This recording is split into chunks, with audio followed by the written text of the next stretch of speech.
vérité de la vérité restauratrice Mivresse avec Dr Gaoudé, tu connaîtras la vérité et la vérité t'affranchira.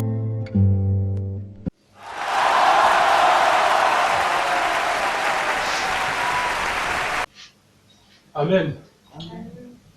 Je vous salue dans le nom de Jésus de Nazareth. Que la paix soit avec vous. Père, le moment où ta parole est arrivée, Papa, viens bénir tes enfants que nous sommes, viens nous enseigner, viens nous instruire, parce que ta parole dit qu'on peut périr faute de connaissance. Accorde-nous la connaissance maintenant. Nous en avons besoin, Seigneur. Enseigne toutes les nations au nom de Jésus. Amen. Amen. La parole d'aujourd'hui est tirée du livre de Marc 11. Marc chapitre 11.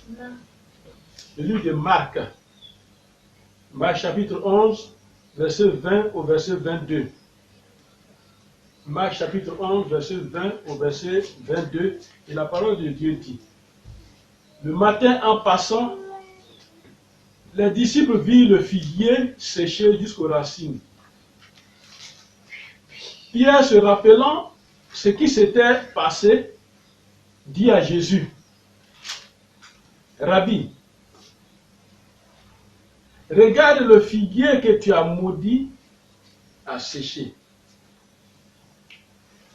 Jésus prit la parole et leur dit: ayez foi en Dieu. Amen. Voilà la parole d'aujourd'hui que le Seigneur nous donne. La parole que le Seigneur nous révèle pour toi aujourd'hui, pour moi.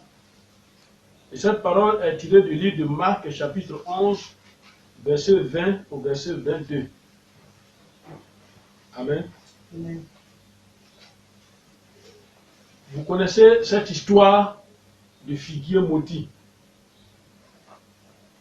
Et cette référence nous parle, cette référence que nous venons de lire, nous parle d'un figuier que Jésus a maudit.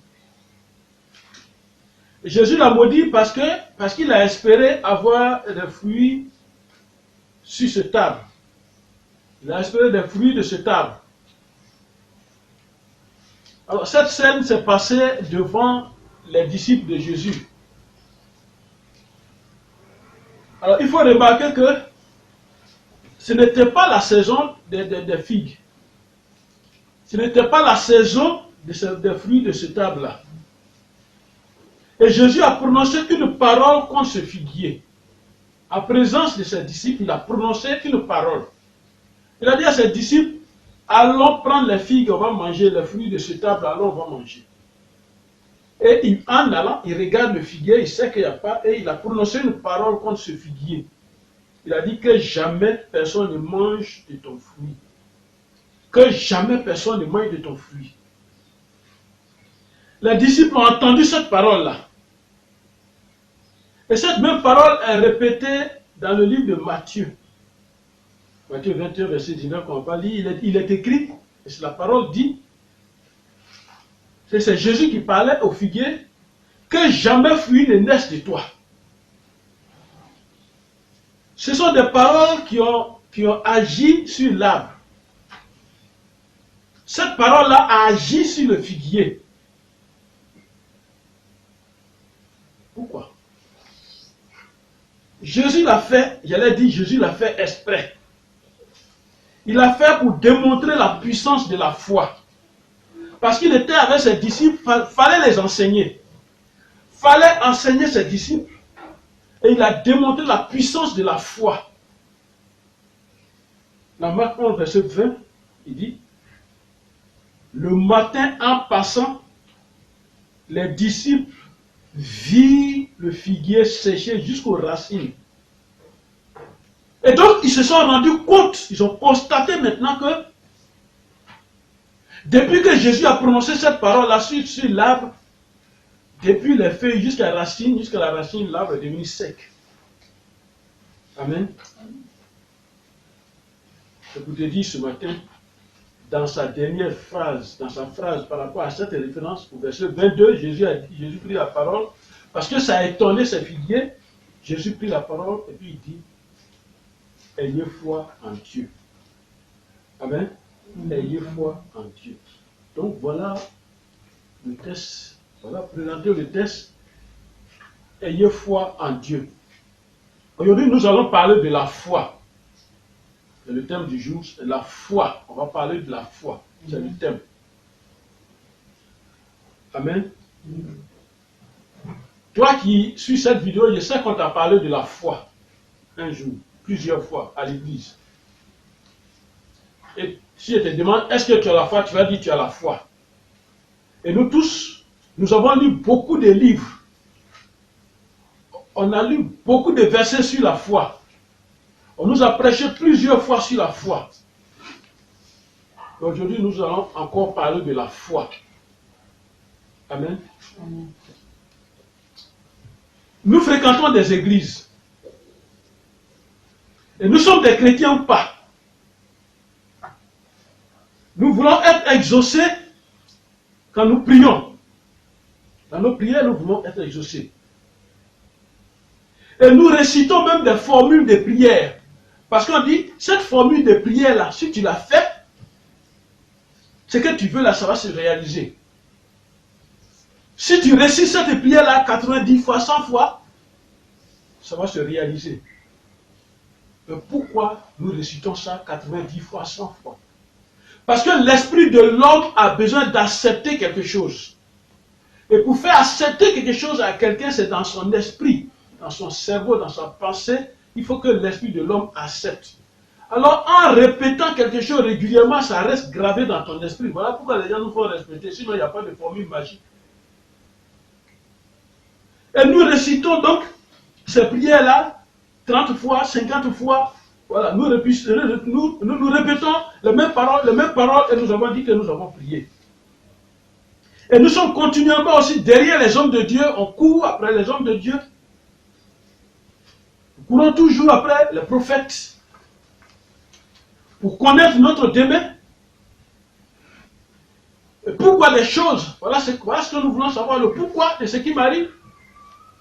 Et puis connaître notre lendemain, qu'est-ce qui demain me réserve, qu'est-ce que demain me réserve, on court après les hommes de Dieu. Et quand on n'est pas satisfait, peut-être étant à l'église maintenant, on va chez le diable lui-même pour avoir les révélations.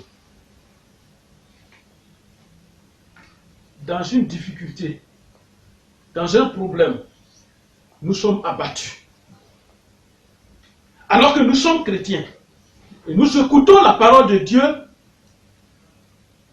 toute une année, pendant 1 an, 2 ans, 3 ans, pour certains, il y a maintenant 40 ans, 50 ans qu'ils écoutent la parole de Dieu. Et la parole de Dieu prêchée dans les églises ne nous dit rien. Tant que l'homme de Dieu nous n'a pas fait une imposition de main, tant que l'homme de Dieu ne nous a pas donné une révélation, la parole prêchée, elle ne nous dit rien. Et c'est au moment où on prêche la parole, on est content. Dans le combat spirituel, ou même quand on est ensemble avec un sorcier, c'est la peur. Quand on croise un sorcier, ou bien quand on te dit qu'un sorcier est rentré dans la maison, il t'attend, tu es dans ta chambre, on dit, ton parent qui est sorcier est arrivé, il est au salon, c'est la peur.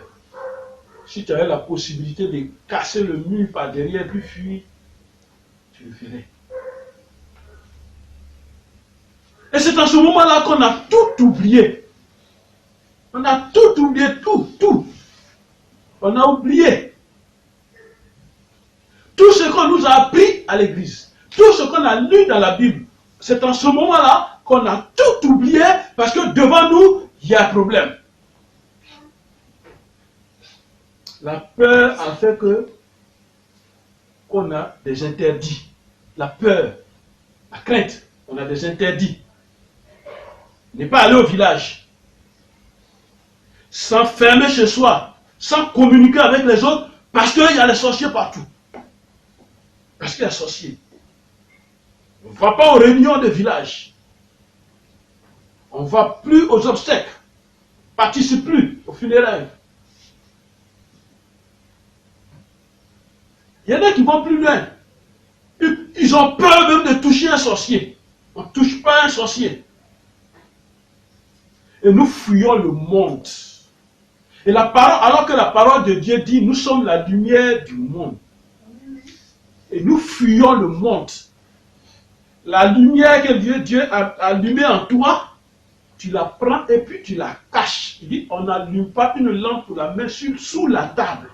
On la met sur la table. Mais la Bible dit, on n'allume pas une lampe pour la mettre sous un boisseau, sous le boisseau. Mais on la met sur le chandelier. Pourquoi? Parce qu'une ampoule est toujours en haut et elle éclaire. L'ampoule, les ampoules qui sont dans nos maisons, les lampes là. Elles nous éclairent. Elles n'ont pas peur des sorciers. Elles n'ont pas peur des ténèbres. Elles sont là tout le temps. Elles nous éclairent. C'est un exemple. J'ai dit ça, j'ai dit toutes ces choses. Pourquoi? Que faire pour avoir notre liberté? C'est ça le ministère de la vérité restauratrice. Que faire pour avoir ta liberté? C'est la foi qu'il te faut. Amen. Voilà, c'est la foi qu'il te faut.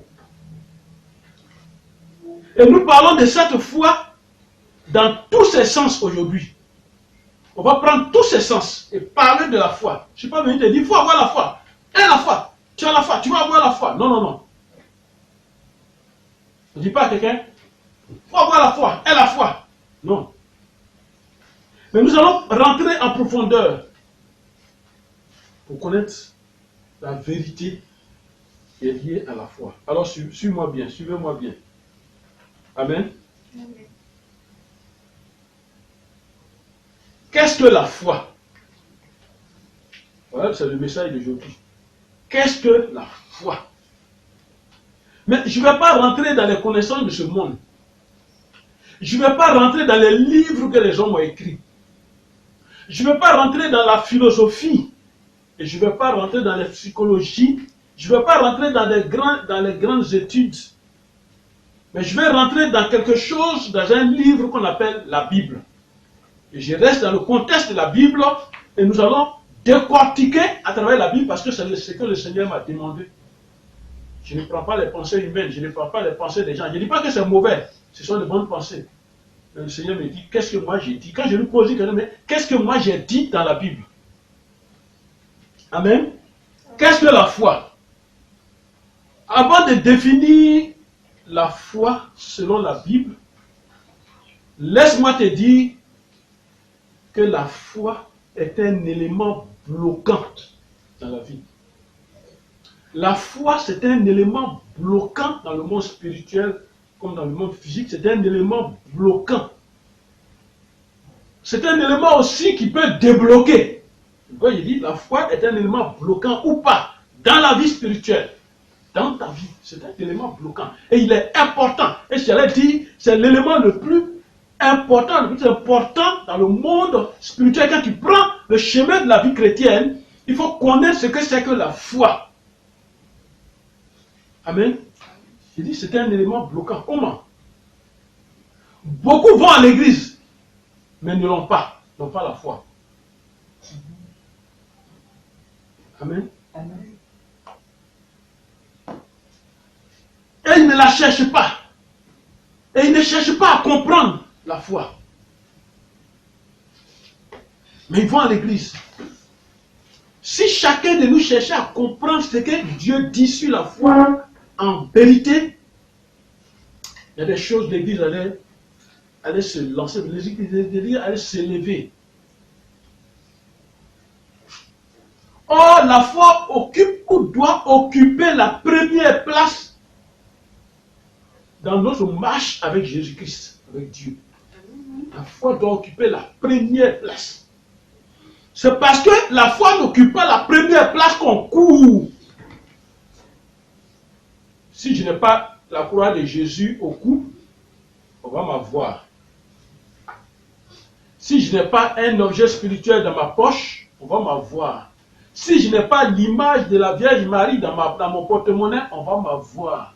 Si je n'ai pas l'image de la Vierge Marie sur mon bureau, on va m'avoir. Si je n'ai pas la photo de Jésus-Christ sur mon bureau, on va m'avoir. S'il n'y a pas la photo de Jésus affichée dans ma maison, on va m'avoir. Amen. j'avais une grande photo de Jésus, une grande photo à la taille humaine de Jésus, quand j'étais jeune chrétien, dans ma chambre. Mais au moment de ma délivrance, la figure de Jésus qui est dans la photo, c'était un lion. Un lion que Dieu montrait en révélation. Amen. Le Dieu me dit, pourquoi? Il a dit, de ne point faire des représentations des choses d'en haut et des choses qui sont en bas sur la terre. On ne fait pas de ces représentations. Amen. Amen. Et la foi est le carburant de notre vie chrétienne. Comme une voiture ne peut pas rouler sans carburant. La foi est le carburant de notre vie chrétienne. Alors revenons à notre question. Qu'est-ce que la foi? La foi c'est quoi? Et en revenant à notre question, nous allons rentrer dans la Bible et on va prendre le livre de Hébreux. Prenons le livre de Hébreux. Allons dans la Bible, le livre de Hébreux, chapitre 11. Et la parole de Dieu nous dit quoi? Mais gardons notre doigt sur Hébreux. Hébreux chapitre 11, au verset 6. Regardez ce que la parole de Dieu nous dit. J'ai dit que je ne récite pas les versets. On ouvre la Bible, on lit ce que Dieu a mis dans la Bible en respectant les ponctuations parce que Dieu sait pourquoi il a fait. Dans Hébreux 11, verset 6, la parole de Dieu nous dit: sans la foi, il est impossible de lui être agréable. Il est impossible de lui être agréable. Un instant. Il dit, sans la foi, il lui est impossible d'être agréable à Dieu. Voilà le mot impossible qui est arrivé et le mot agréable. Qui veut être agréable à Dieu? Qui veut plaire à Dieu? Qui veut que Dieu soit content de lui? Si tu n'es pas venu avec la foi devant Dieu, à Dieu, tu n'es pas venu avec la foi, c'est impossible que tu sois content. C'est impossible que Dieu soit content de tout ce que tu vas faire.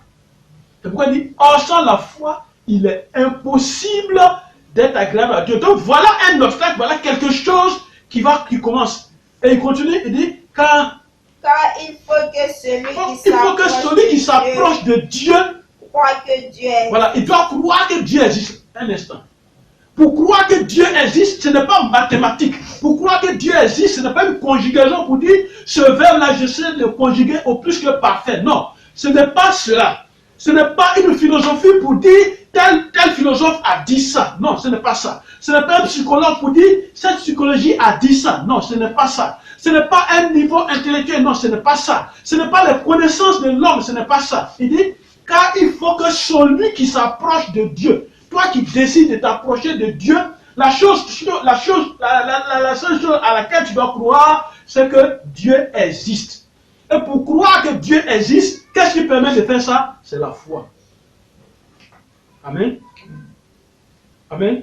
Amen. Et puis il continue, il dit, et qu'il est le rémunérateur de ceux qui le cherchent.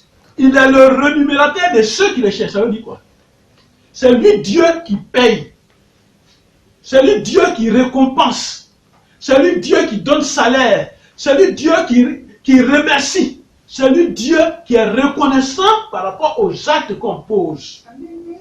Alors, si tu n'as pas ce rémunérateur-là, si tu ne connais pas le chemin qui arrive à celui qui donne une rémunération, si tu ne connais pas le chemin par lequel on passe pour arriver à celui-là qui a la clé de toutes choses, de toute bénédiction. Et celui-là qui a la clé de toute bénédiction, il dit, sans la foi, il est impossible que tu arrives à moi. Amen. Ça veut dire quoi? Entre toi et Dieu, il y a la foi. Suis-moi bien. Entre toi et Dieu, il y a la foi. Il y a la foi et non une condition quelconque. Il n'y a pas de condition quelconque entre toi et Dieu. Toi qui suis le message là. Si on t'a donné une condition pour arriver à Dieu, quitte cet endroit. Hébreux 11, verset 6. Or, sans la foi, il est impossible d'être agréable à Dieu. Donc, ça veut dire, c'est avec la foi qu'on est agréable à Dieu. C'est avec la foi qu'on a une rémunération avec Dieu. C'est avec la foi qu'on est récompensé par Dieu. Alors, quand tu mets une condition humaine entre toi et Dieu, ça ne va jamais aller. Ça n'ira jamais. Rien ne va marcher. Et lui, c'est lui-même qui nous dit. Donc, entre toi et Dieu, il y a la foi. Et non une certaine condition. Non, il n'y a pas de condition si ce n'est la foi. La seule chose qui peut te rendre agréable à Dieu, c'est la foi. Amen. C'est la foi et non l'argent, et non le sexe, et non le matériel. C'est bon, on peut faire des dons. Tu peux donner une voiture à un pasteur, mais tu n'as pas la foi. Dieu ne va pas t'agréer. Tu peux donner une maison à un pasteur, à quelqu'un, tu n'as pas la foi. Parce que tu veux te faire voir.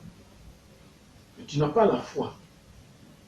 Mais tous ces trucs matériels, tous ces dons-là, tous ces dons que nous faisons sur la terre des hommes, c'est pour notre bien-être sur la terre. Mon frère, ma soeur, tu donnes 1 million, 10 millions, 1 milliard à l'église, c'est pour ton bien-être sur la terre. Et Dieu va bénir ton bien-être sur la terre.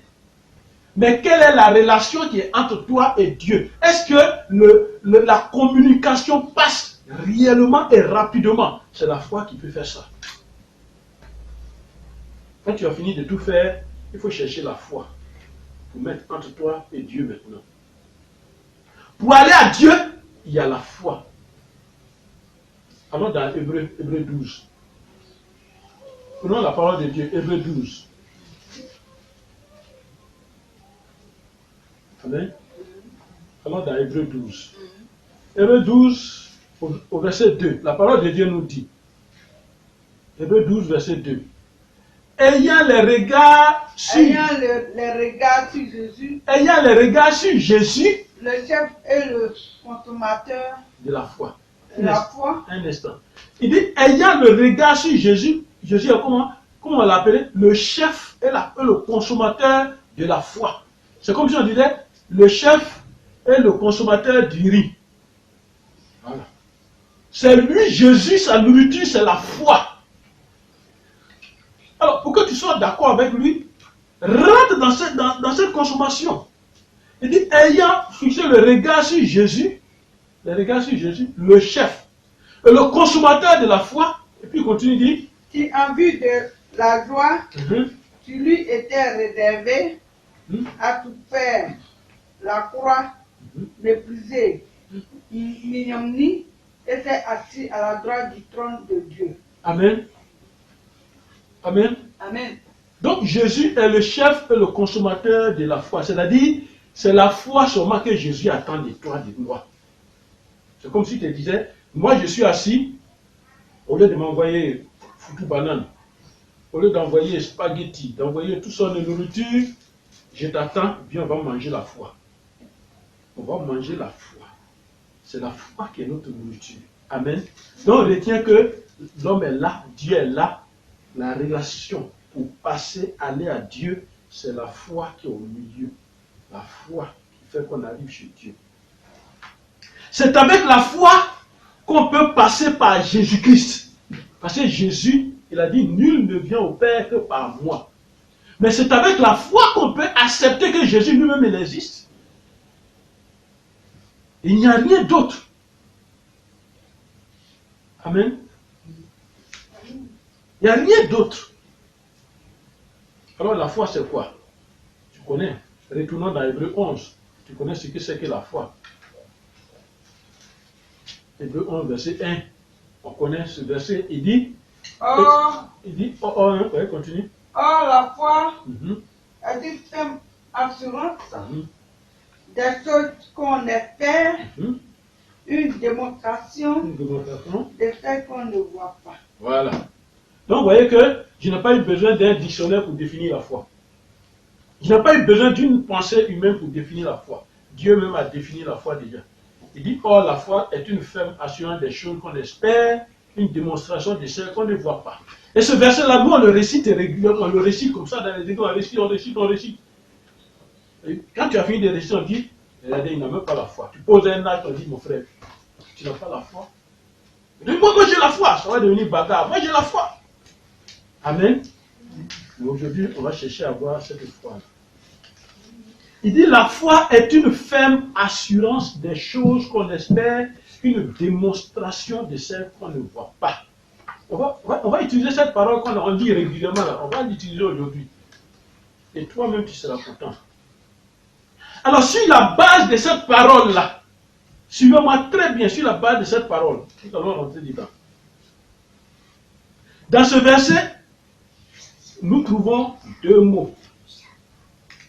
Deux mots. Il dit une assurance. Et le deuxième mot, une démonstration. Alors, quand on parle d'une assurance, vous voyez, ça c'est l'assurance auto, assurance de ma voiture. Ça c'est l'assurance. C'est-à-dire, ce n'est pas nous qui avons inventé ces choses-là. C'est Dieu même qui avait déjà créé ça. Regardez, au moment où on écrivait la Bible, il dit la foi est une ferme assurance. Alors ces deux mots travaillent sur quoi? Les choses. Est-ce que dedans, il n'y a pas chose dedans? Il dit c'est une assurance des choses qu'on espère, une démonstration de celles qu'on ne voit pas. Ça ne voulait pas dire choses à deux fois, on dit celles qu'on ne voit pas. Remarquez l'assurance des choses. Amen. Regardez aussi, celles, ça remplace les choses. Alors donc, voyons ces deux mots-là. Je vous dis que je vous l'ai dit, on va rentrer en profondeur et à partir de là, comment tu vas voir la foi? Moi j'étais peureux, mais maintenant j'ai la foi. Amen.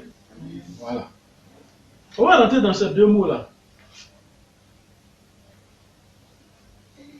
Amen. Toi qui suis cette vidéo, regarde cette boîte. C'est écrit dessus la foi. La foi. C'est la boîte que je te montre. C'est écrit dessus la foi. Il faut que tu vois bien bon. C'est écrit dessus la foi. Et donc, cette boîte-là représente la foi qui est en nous et qui doit être en nous. La foi. C'est comme si cette boîte-là était une partie de ton corps. C'était un organe de ton corps que j'ai en main là. C'est un organe de ton corps. Amen. Mais cette boîte contient quoi? Suis-moi bien. On va l'ouvrir. Et c'est ce que c'est que la foi. Quand on l'ouvre, le premier papier qu'on en tire, c'est assurance. C'est-à-dire, dans la foi, il y a l'assurance. Amen. Dans la foi, il y a quoi? Il y a la démonstration. Ça, c'est le deuxième papier qu'on a enlevé dans cette boîte. Donc, j'ai enlevé deux papiers dans cette boîte-là. C'est que ça contient la foi et la démonstration. La foi contient l'assurance et la démonstration. Suis-moi bien. Alors, quelles sont ces choses? Amen. Ces deux mots-là vont travailler sur ces choses. C'est ce que la Bible dit. C'est ce que la Bible dit. Les deux mots-là vont travailler sur les choses. C'est-à-dire, la foi est une assurance des choses. On va connaître. Amen. Quelles sont ces choses? Ces choses pour lesquelles la foi doit travailler. Allons dans Jean 3. Prenons le livre des Jean. Allons dans le livre des Jean. Jean chapitre 3. Jean chapitre 3, verset 12. Écoutez la parole de Dieu. La parole de Dieu dit. Si vous, c'est Jésus qui parle, suivez-moi bien. Si vous ne croyez pas Si vous ne croyez pas quand je vous ai parlé des choses terrestres. Un instant. C'est Jésus qui parle. Si vous ne croyez pas quand je vous ai parlé des choses terrestres, quand on dit terrestre, ça veut dire terre.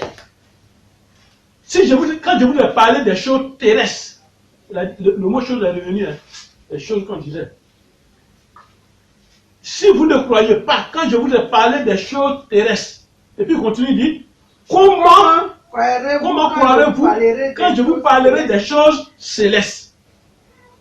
Donc, notre foi va travailler aussi sur deux choses. Notre foi qui contient deux mots, deux choses importantes, l'assurance et la démonstration. Ces deux choses-là vont travailler sur un certain nombre de choses, sur les choses terrestres et les choses célestes. Voilà où notre foi s'en va. Les choses terrestres, c'est quoi? Ce sont les choses visibles. Tu me vois. Tu as vu, j'ai attrapé une boîte, tu la vois. Tout ce que nous utilisons sur la terre, tu vois. Mais il y a des choses invisibles. Alors toi, chrétien qui me suis, il y a ces deux choses-là. Les choses terrestres et les choses célestes. Voilà les deux choses dans lesquelles nous sommes. Alors parlons des choses terrestres. Et les choses terrestres sont tout ce que tu désires pour ton bien-être sur la terre. Ce sont les choses terrestres.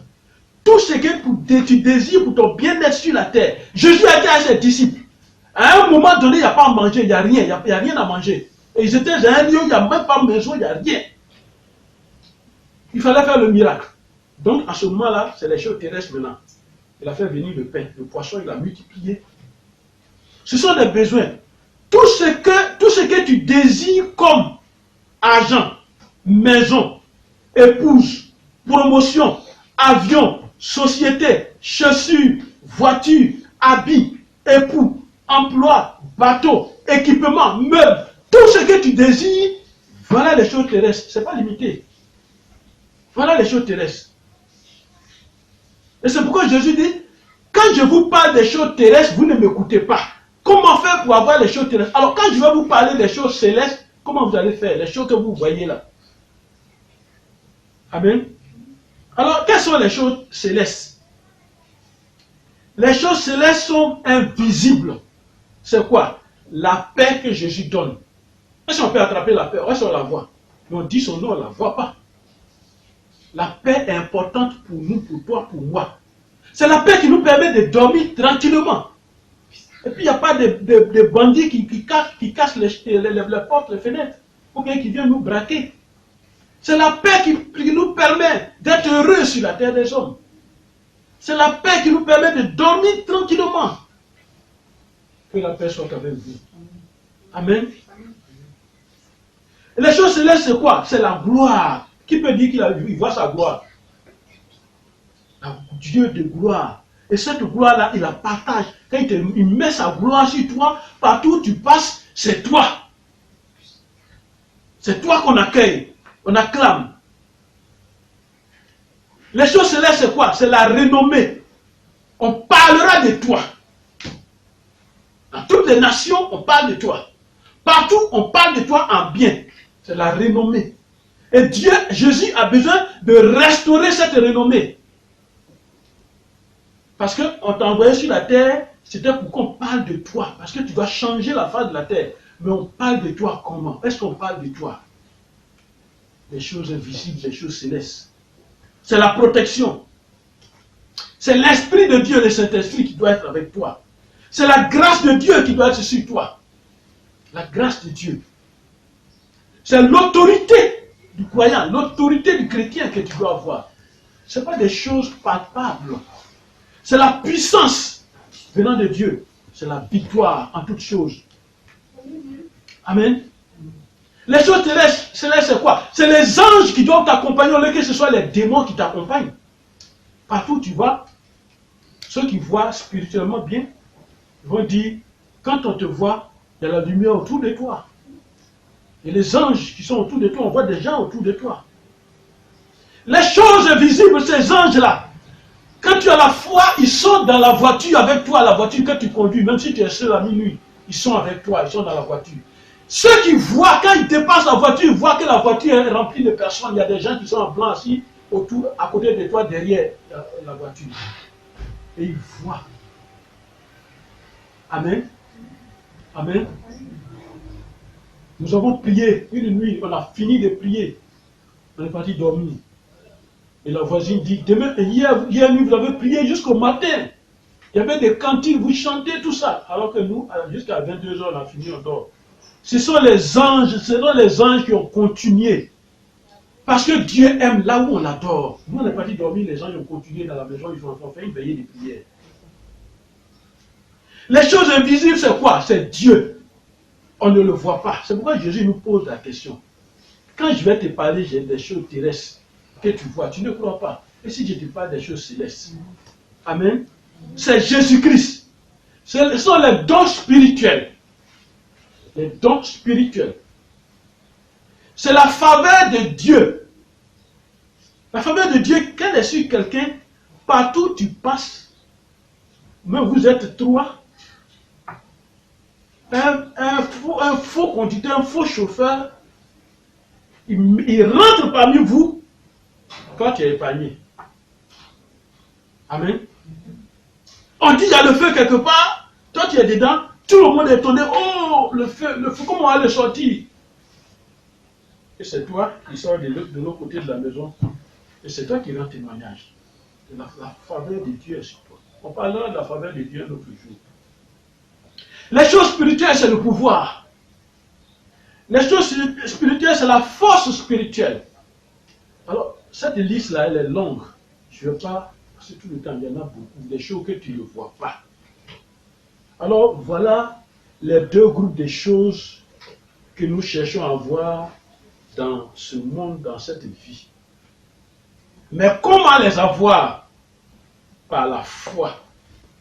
Comment? Vous voyez, à la définition de la foi, deux mots ont retenu notre attention. On va les voir l'un après l'autre maintenant. Les deux mots qui ont retenu notre attention. On a vu les choses. Donc à partir de cet instant, à partir d'aujourd'hui, tu dois te dire qu'il y a les choses terrestres et les choses célestes. Et donc c'est à moi de m'organiser maintenant. Quand je suis en face des choses terrestres, alors ma foi doit travailler. En face des choses célestes, ma foi doit travailler. Alors nous allons voir quoi? L'assurance. La Bible dit, la foi est une ferme assurance. Vous voyez dans la Bible, chaque mot que Dieu a placé a son importance. Et c'est à un niveau qu'on appelle l'étude des codes bibliques qu'on comprend ces choses-là. Ça, c'est un autre niveau spirituel. Sinon, nous tous, on lit la Bible comme un roman. Hein. Dieu ferme la connaissance. Il a dit, on ne donne pas les choses saintes aux chiens. Parce que, pourquoi il disait ça? Parce que, quand tu dis à quelqu'un, par exemple, voilà un verset dans la Bible, quand tu prononces, ton ennemi peut mourir. Quand tu dis ça, par exemple, qu'est-ce qui va se passer? Dès que quelqu'un te dit imbécile, tu le tues. Tu vas commencer à tuer les gens sur la terre, n'importe comment. Amen. Alors, nous allons parler de l'assurance. La foi est une ferme assurance. Comme je vous ai présenté, l'assurance des voitures. Il y a l'assurance maladie, tout ça, il y en a. Il y a toutes sortes d'assurances. Dans toute assurance, il y a un contrat. Je vous ai montré le papier, mais il y a un livre qui accompagne ce papier. Il y a un contrat. Dans toute assurance, il y a un contrat. Et c'est dans le contrat qu'il y a les règlements, il y a les décisions qui ont été prises, il y a tout ce qui a été pris. C'est dans le contrat. Alors quand il y a un contrat, ça veut dire que c'est une assurance ferme. C'est pourquoi il dit la foi est une ferme assurance. On parlait du mot ferme aussi. Vous voyez, ce terme-là, c'est important. Une ferme assurance. Amen. Ça veut dire quoi? Dans le contrat, il y a les clauses du contrat. C'est signé. On signe les clauses. C'est-à-dire, avant de prendre l'assurance de ma voiture, on m'a montré les clauses et puis j'ai signé. Je suis d'accord. Comme une année, mon pare-brise, le carreau avant, il est cassé. Ce carreau-là, c'est plus de 100 000, il est cassé. Et j'ai pris la voiture, j'ai pris mon contrat d'assurance. Je suis parti à l'assurance, on m'a donné un mot. Je suis parti à celui qui vend les pare-brises avant. Je croyais que j'allais débourser de l'argent. J'ai mis de l'argent en poche. J'arrive, je présente les papiers et tout. Il dit, bon, garez la voiture à l'atelier. Et bon, moi, on a garé, on a remplacé, on a mis un nouveau. Je suis revenu à la maison sans rien payer. Mon assurance a travaillé. Parce qu'il a respecté les clauses du contrat. C'était écrit. Amen. Dans une assurance, non seulement il y a la clause, il y a les garanties. C'est écrit aussi. Pourquoi il dit c'est écrit? Dans la Bible, il y a la même chose. Les clauses du contrat de la foi, il y a les garanties dans l'assurance. Et les clauses, ce sont des dispositions particulières faisant partie du traité. C'est-à-dire ça fait partie du contrat. Ce sont des dispositions particulières. Par exemple, on a dit, si on vole mon carreau avant, là, si on vole bien c'est cassé, on doit remplacer. Ça, c'est une disposition particulière. Mais il y a certaines personnes dans leur contrat, ils peuvent refuser. Non, si on vole, moi, je ne vais pas payer beaucoup. Je ne vais pas payer beaucoup l'assurance. Si on vole, c'est bon, je vais acheter pour moi-même. Là, ce sont des causes. Amen. Allons dans Galates 3. Galates, chapitre 3. Le livre des Galates. Galates, chapitre 3. Et la parole de Dieu dit. Galates, chapitre 3. Au verset 17. Galates 3, verset 17. Voici que j'entends une disposition. Il dit quoi? Voici que j'entends. Voici ce que j'entends. Et ce que j'entends. Il dit voici ce que j'entends. Suis-moi bien. Il dit voici ce que j'entends. J'entends quoi? Une disposition que Dieu a confirmée antérieurement. Un instant. Il a dit tout de suite, dans les clauses, il y a une disposition. Donc, avant d'entrer dans ce contrat de foi avec Dieu, et dans ce contrat, il y a l'assurance. Donc, avant d'entrer dans ce contrat d'assurance avec Dieu, pour que tu aies la foi, Dieu te dit qu'il y a une disposition que Dieu a confirmée avant que toi-même tu ne dises que je veux avoir la foi. Ok, comme tu es d'accord, antérieurement, moi-même je prends une disposition particulière.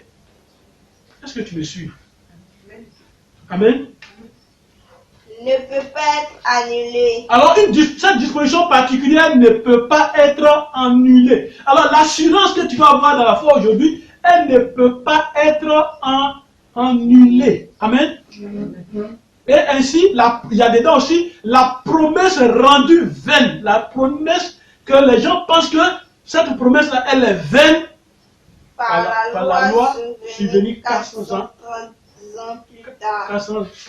430 ans plus tard. Vous voyez? C'est-à-dire, 4 siècles plus tard, ce que l'assurance, ce que Dieu avait dit antérieurement, ça s'est réalisé. Une manière de dire que quand Dieu prend cette disposition-là, ça va se réaliser. Amen. Alors donc, il y a les dispositions et il y a les promesses. Il y a les dispositions et il y a les promesses. Alors, suis-moi très bien. Nous avons parlé de l'assurance. Nous avons parlé de l'assurance. Suis-moi très bien et on va évoluer. La deuxième partie, on va évoluer. Suis-moi bien.